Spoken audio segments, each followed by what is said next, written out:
We begin our afternoon of honoring by recognizing the recipients of the Myrtle, Fillmore, Ruth Mosley Awards. Margaret Kubelins from Unity of Tampa, please come forward to present the Myrtle Fillmore Award.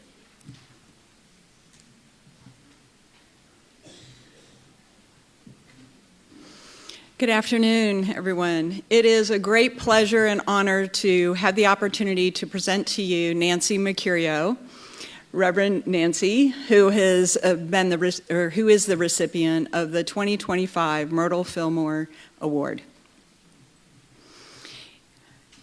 Through her loving service and strong prayer consciousness, she has led our congregation through a significant transformation into our current thriving community, a transformational scale of caterpillar to butterfly.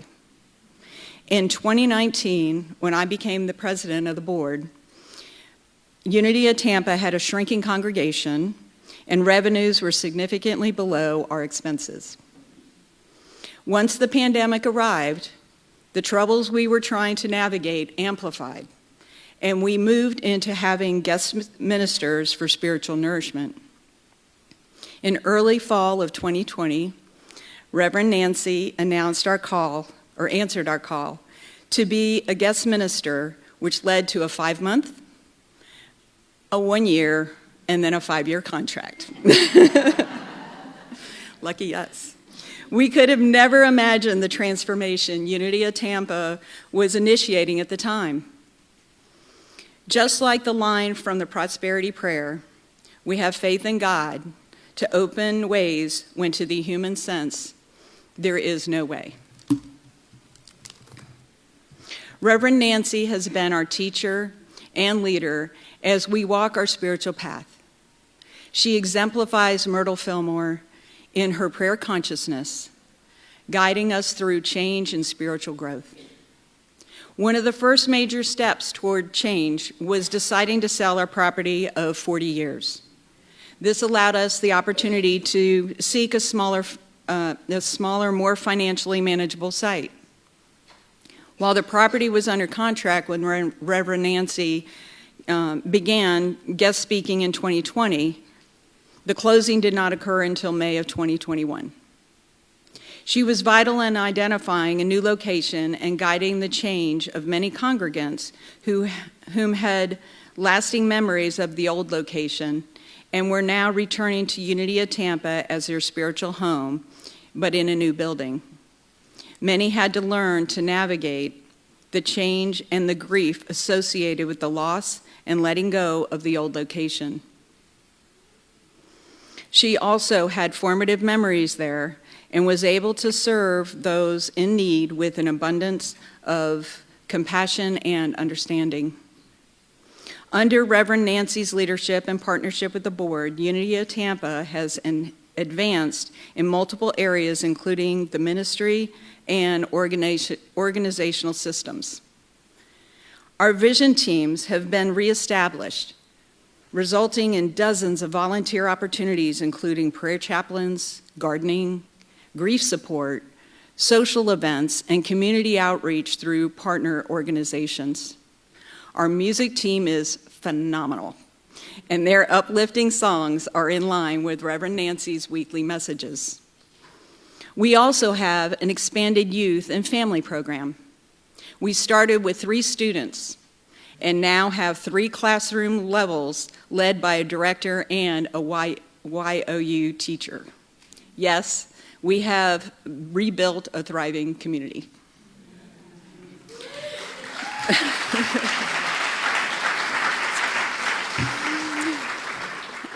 Reverend Nancy's transformational leadership style allows us to witness her personal growth as well. Her messages are wholehearted. Recently, she delivered a message titled "The Gifts of Spiritual Resilience," where she presented examples of practical application of spiritual concepts. She explained how she and her family applied Unity teachings in their current situation. This is a clear demonstration of her spiritual maturity and how she uses her life as an example for all of us to learn from. And best of all, her delivery of messages. She is so genuine.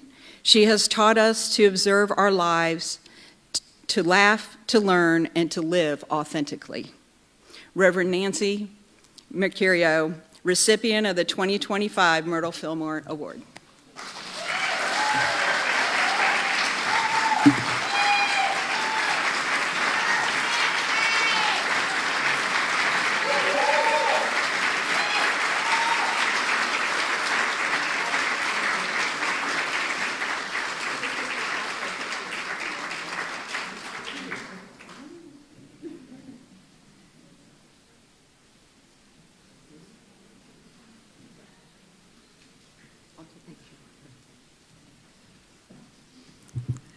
The thumping you're hearing is my heart.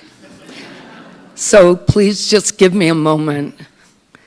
I promised myself I would stay on time so Lynn didn't get mad at me. But most importantly, I'm finding it difficult not to be emotional. Margaret, serving with you this past 5 years has been a blessing. It's been a wonderful partnership, and I'm super grateful. And I want to thank Wendy Lee for introducing us. I'm very deeply humbled and honored to be here, not just because of the award, but because of what it means to serve. And for many of you that study Myrtle and Charles, you know that one of Myrtle's favorite things to say was that you heal through service. And that's truly been my life journey. And she didn't even know how much I depended on her. But this award, I didn't even know I was nominated, so let's be clear about that. I was driving when I received an email that said was the recipient, but unfortunately I didn't see that part. What I saw was a letter from UWM and thought, oh my God, why would they be writing? So I'm not lying, I literally pulled my car over because I had my granddaughter in the car and said, please read this to me. And she said, do you need me to drive? And I said, no, you don't have a license. And she read it to me, and I sat there on the side of the road crying. The award I was nominated by Linda Reed. Linda Reed, thank you for your amazing faith in me to have sent a letter unbeknownst to me. But the award doesn't belong to me. It belongs to everyone at Unity of Tampa. Our staff, our board, our congregation, and my husband, who's been on this journey with me the whole time.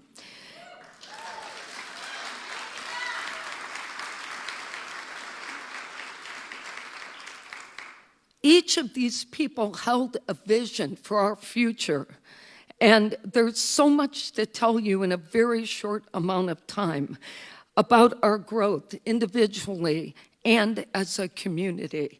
But I do think the story's worth hearing because I'm hoping that it will inspire our new ministers to think broadly about what they need to do as they serve. So some quick background. My husband and I were members of Unity of Tampa from 1998 to 2014. We both served in leadership roles there, and we left to build a global nonprofit interfaith organization. I actually started here on this campus 15 years ago, and then I got halfway through or a third through the Masters of Divinity program. I had 130 SCE credits. I met Mark Fuss in the beginning, and I ended with Lynn. And so these people have been in my life a very long time, but I left because I wanted to learn more about different faiths. So imagine how I felt 6 years later in 2020 when I received a call from Unity of Tampa asking if I'd help for a few months. And this was the request: rebuild a congregation that had lost 150 people, assist in identifying and moving them into a new location, and establish continuity and financial stability. Just small things. And at the time, my husband and I, our plates were pretty full. We were 4 years into being legal guardians, raising our granddaughter. We were still running our global leadership business of 25 years at the time, and still involved in our nonprofit. But the request stirred something in us.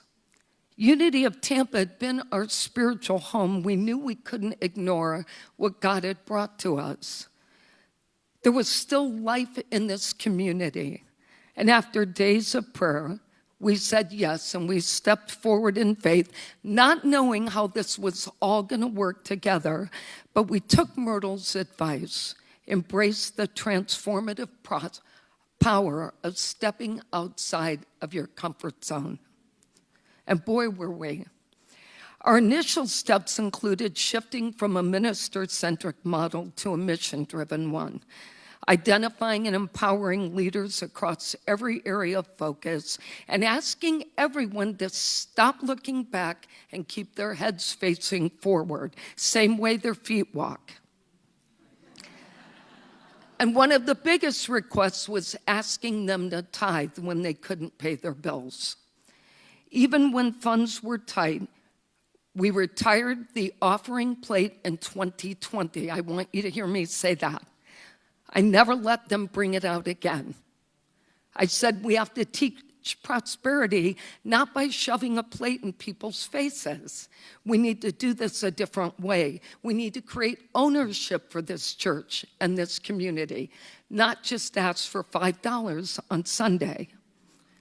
So then we reinstated our outreach with local community. We started doing more, serving more, just like Myrtle told us to, and we continually affirmed this or something better.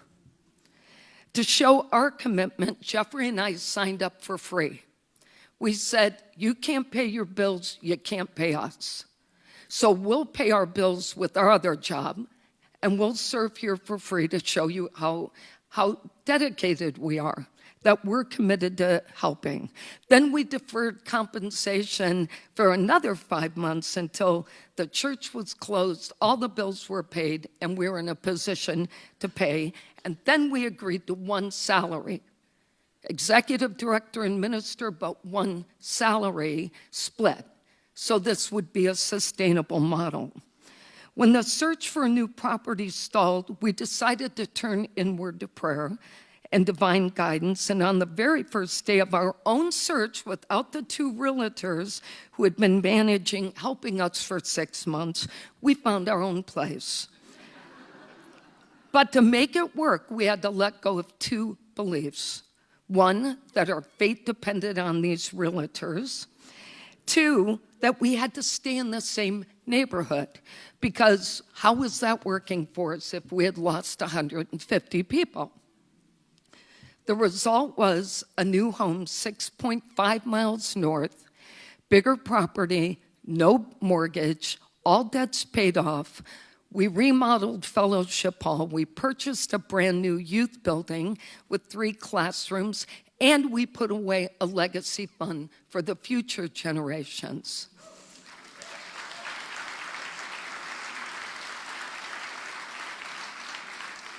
And through it all, we clung to Myrtle's wisdom that our problems did not exist except in our own minds. One of the hardest decisions came later. I didn't know that as an ordained interfaith minister that I could only stay at Unity of Tampa for 3 years at max unless I entered the field licensing program. So now I was faced with, am I willing to walk away, or am I going to do this process and go through this? I completed licensed Unity minister. I achieved my second ordination, and my community cheered me on the entire time. And together we became a light for each other. We've grown from 12 people on my first day returning to 160 at Easter and 120 to 130 every week.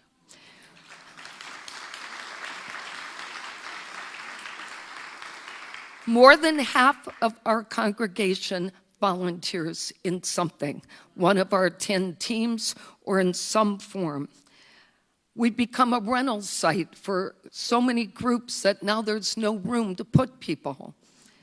Our youth and family ministry has grown from 2 children, or 3, as Margaret said, counting my granddaughter, to 22. Our income quadrupled, and so is our generosity. The more we've taken in, the more we've tithed. Our online audience has spread across the country and ocean now, and 1/3 of our income comes from our online audience. And 2 of our online members are here today because they happen to live here.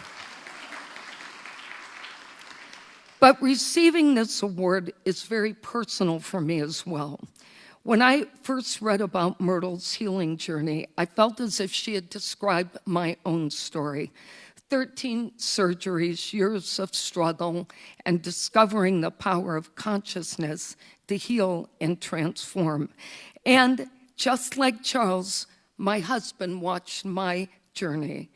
He followed my lead, and he went from not being able to walk to transforming his own health, and faced an amputation, and we got past that too.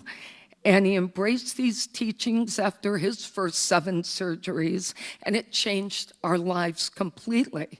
We live this story, we don't just tell it. There are so many people I need to thank today. First, Jeffrey King, you're a rock star for me. I love you, your unwavering support, patience with me going to school repeatedly. Masters, a doctorate, 2 ordinations. I think I'm out of gas. Everyone at Unity of Tampa who had supported me, stood beside me, believed in our shared vision, including our staff and volunteers. Our amazing granddaughter, Melody, who signed up to help us build the youth program and actually served as regional leader for the Southeast this year. And yes, she too made the commitment. My family, all my friends, one of our best friends flew in this morning, surprised me. I'm so amazed today, I can't even tell you. But the people who helped me stay in my heart and not my head, I'm grateful. And also the late Reverend Alan Moss, who put me on this path 15 years ago. I know Alan continues to watch over me. But I also need to thank everyone at Unity. All of Unity. There are so many people, mentors, teachers, people who run classes here, people who have listened to me, answered my questions, people who just email me back when I'm not sure what I'm doing. You have all helped to shine the light on my journey. Unity principles saved my life. They've saved Unity of Tampa. They will continue to light the way for all of us. But I pray that all of you serving, and those who are going to be ordained or licensed today, continue to be that radiant light of the Myrtle and Charles story, the one that draws others in with joy, purpose, and a deep knowing that Spirit is always at work. Let's keep the Unity movement alive and strong so we can continue to make a difference in the world. May God bless all of you, and thank you for this amazing honor today.